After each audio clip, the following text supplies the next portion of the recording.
Hello, hello. It's so great to see you. And I'm excited to talk today about sugar. So, I think most of us inherently know and have heard about the effects of sugar on our health, about how addictive it is, but sometimes it's just really hard to stray away from it when it's almost in everything. So, before we get started, grab a pen and grab a piece of paper. If you don't have your journal handy, go ahead and pause me, run and get your journal and a piece of paper, and let's just write for a second about your relationship with sugar. And on a level of 1 to 10, where are you in your feeling of addiction to sugar, or how much sugar do you think that you, and it's great to rate your family too. So, anybody who lives with you, if you live by yourself, and then just rate yourself. But what is your relationship with sugar? So, hit pause really quick and write what your relationship with sugar, and if you can give like a wild guess on about how many grams of sugar that you eat a day. And that's just added sugar. Okay, so go ahead and pause me and I'll see you in a second. Okay, welcome back. So hopefully you took a little bit of time to write in your journal. Sugar is one of those things that is, and we're talking, so before we even jump into added sugar, I want to clarify because there is a lot of confusion around, can I eat fruit? Can I not eat fruit? And yes, you totally can eat fruit. What I'm talking about here today is refined added sugar in our diet, in the form of candy and sodas, and which I have a lot of stuff here, but even in like organic pasta sauces, in ketchup, in all the condiments, all this hidden sugar that we're eating, that's really has been shown to cause some really negative effects on our health. So, one of the books that I'm citing is The Case Against Sugar, and it's Gary Taubes. His whole premise is that sugar causes disease, and that we have increased our sugar intake and our added sugar intake by like 100-fold. So, what we used to eat in 1 year of added sugar, we're now eating in 1 week of added sugar. So, with the Industrial Revolution and with all of the processed foods and everything being so fast and easy and prepared for us by big companies, they put a lot of sugar into all of our foods to make them yummy, so then we want to buy them. Same when you go out to eat. If you go out to eat and your food is bland, you probably won't go back. But you know why your food is not bland is because they dump a bunch of sugar in it. So when you're looking at like how much sugar you are eating in a day, in a year, it's very hard to know because it's very sneaky. The average American has 24 tablespoons of sugar per day in like your whole calories. So if you're eating 2,000 calories, that's about 384 calories. So the average adult, 17% of their diet is added sugar, and kiddos, the average is 14%. So when you're looking at like what is too much and where are we getting it, there's a lot of different things, and we're going to kind of dive into those. So what and in the book that I read, The Case Against Sugar, I've actually read a lot of blogs and a lot of things about sugar, but fruit sugar is very different than added sugar. So fruit sugar has fiber, has all of these minerals, it has micronutrients, and it is slowly digested. And so it doesn't have the same like blood sugar spikes that sugar does, where when we're drinking, say, like a Starbucks latte, or we're giving our kids a Gatorade before or after they work out, or even even at Starbucks. Let me show you. This is the kind of milk that they use at Starbucks, and if you get like regular milk has added sugar, also the non-fat, but also if you get like their soy milk, it's like having a cup of sugar, and you're like, yum, this tastes so good, and it's because it's full of sugar. So if you look at this soy milk, this brand, It has 6 grams of added sugar per 1 cup. So what you think is like a healthy little like soy beverage, it actually is full of added sugar, tablespoons of sugar into your drinks. So, eating like bananas are not the cause of obesity.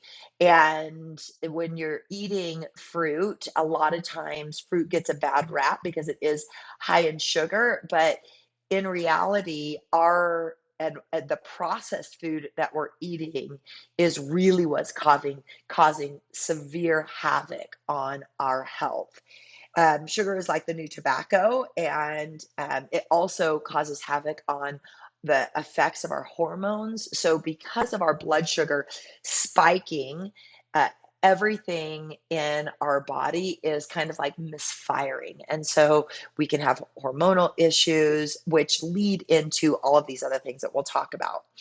Uh, Another thing that I really like to dive into is that a calorie is not a calorie. So sometimes you'll go on like these diets of like um when you're counting points where you can have like an Oreo or you can have, whatever, a handful of grapes and it's counted the same.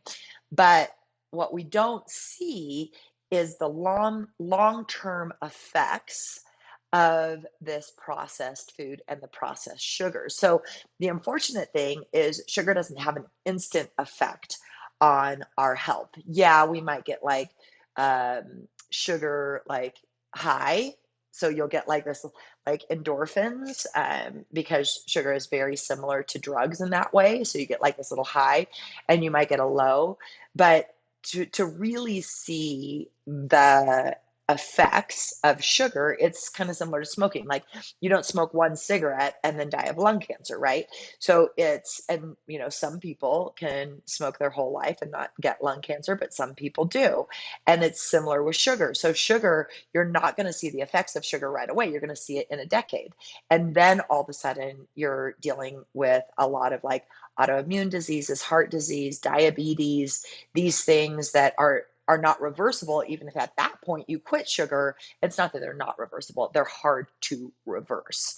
So when we're thinking about a calorie is not a calorie, is that when you're eating like a handful of grapes, they have all kinds of like natural whole food properties that also benefit you, where an Oreo, chemically made high sugar cookie, or like a soda, what it does to the inside of you, it affects your hormones, it affects your blood sugar level, it causes fat around your belly, which is like that visceral fat that we want to be really careful about, that causes like the fatty liver disease. So there's a lot of things that when we're thinking about, it's not just calories in, calories out. It's what are the calories that you're eating, and trying to eat and feed your family less added sugar calories. Sugar is absorbed super quickly in the blood, so it spikes our blood sugar and our insulin level, and then we become insulin sensitive. It also uh, doesn't give us a sense of being hungry, so it actually does the opposite. It hits our pleasure center in our brain, similar to like cocaine, alcohol, tobacco, is, and like caffeine, it hits our brain as like this pleasure center, and then we want and crave more and more and more, instead of eating a banana and feeling full, or feeling like, ooh, that was yummy, but not wanting to eat 20 bananas, right? You can't really like eat 20 bananas unless you put them like in a juicer. And that's another thing, that when you like drinking juice is the same, it has the same effect on your blood sugar as some of these like really high sugary drinks, is because you've taken all the fiber out and a lot of the nutrients, and then you're just sitting there with the sugar, and so then you drink the sugar, and the sugar is what is um, processed by your liver, and your liver takes the calories and turns them into fat. So they're not really sure, and like there's so much like scientific research on like why sugar, and especially when we're talking about heart disease, but why sugar affects heart disease like the way it does. So, one common study is that when the sugar is it what when you're eating high sugar, so say like a soda or a sugary drink or a big cupcake with like all that frosting on the top, is that it overloads your liver. And so then your liver doesn't know what to do with it and then stores it as fat. And then that's why you're getting like these fatty liver diseases. Sugar is assimilated and taken into your body and broken down just similar to alcohol. So you kind of think about like fatty liver disease, or we used to think about fatty liver disease as like an alcoholic's disease. But really today, in our and what we're dealing with in our like in the United States is, and really globally, is that it's the highly processed foods and the really high sugar content that our liver can't keep up with, and that causes these spikes in our blood sugar and causing all of these problems. So a lot of the things that we're looking at is like, I mean, just thinking about like 1 in 7 of us have diabetes. 1 in 2 of us die of heart disease. There's so many things that are affecting our health, like the autoimmune diseases. And if we can just look at, like, just with common sense, like, look at the way we used to eat and look at the way we eat now. And when you're looking at like all this processed food, I was looking in my cupboards and I actually got really sad because a lot of times I do honestly just go for um, just regular marinara sauce. We get it at Costco, it's organic. And then all of a sudden, when I was doing this research, I'm looking at it and I was like, oh man, it's got organic sugar in it. And there's 7 grams of sugar for a half a cup. That's a lot. And like, so when we're thinking about, it's not just about like eating candy bars or overeating on cookies or sodas. It's that it's almost in every single thing that we eat. And when you're thinking about like how we can slowly move and crowd sugar out of our diet, which I'll go to it in the end of this, is how to crowd things out, is that really just paying attention to added sugar and what it is and what is like the healthier version. But if the average person is eating 24 teaspoons of sugar a day, what's okay? So what they say is 9 teaspoons of sugar, of added sugar a day is okay. So 150 calories of added sugar. So when you're looking at the like, just let's just say, because I keep picking on my poor little spaghetti sauce here, so let's just say this is 70 calories, and out of those 70 calories, 7 grams of sugar. So it's 10% of the calories are of sugar. So when we're looking at how many grams of sugar a day, really, because I don't eat just half a cup, I probably eat a whole cup. That's 14 grams of sugar, and that's it for my whole day. That's crazy, huh? Okay, so yeah, so 9 teaspoons or 9 grams of sugar, 150 calories. They did a big study, and they studied a whole group of people, and this group of people had a 38% increased risk of dying from cardiovascular disease compared to people who consumed 8% of their calories in sugar. So if the average, so this is like 17 to 21% of your calories, if they are from sugar, this study group had a 38% higher risk of dying from cardiovascular disease. So it's things that we really want to pay attention to. Um, that sugar also lowers our immune system. Again, they're not quite sure why, but they almost think that it like puts our white blood cells in this like little comatose state. But I mean, if you think about it, if you're eating things, one, that a lot of the things that we eat probably should be in our kids' toy box.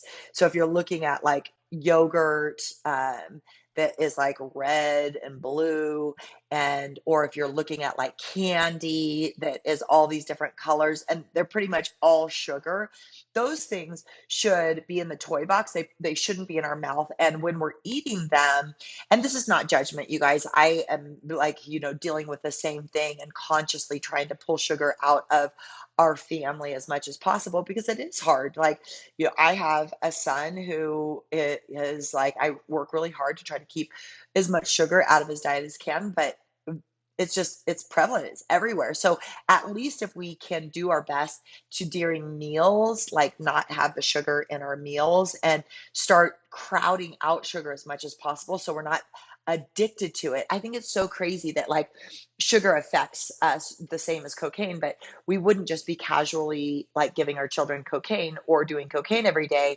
but because sugar is socially acceptable, that we are consuming high, like over the amount of normal sugar, and then we're dying from it, but we're not willing to do something different. And so it's just bringing awareness to it. It's not shame.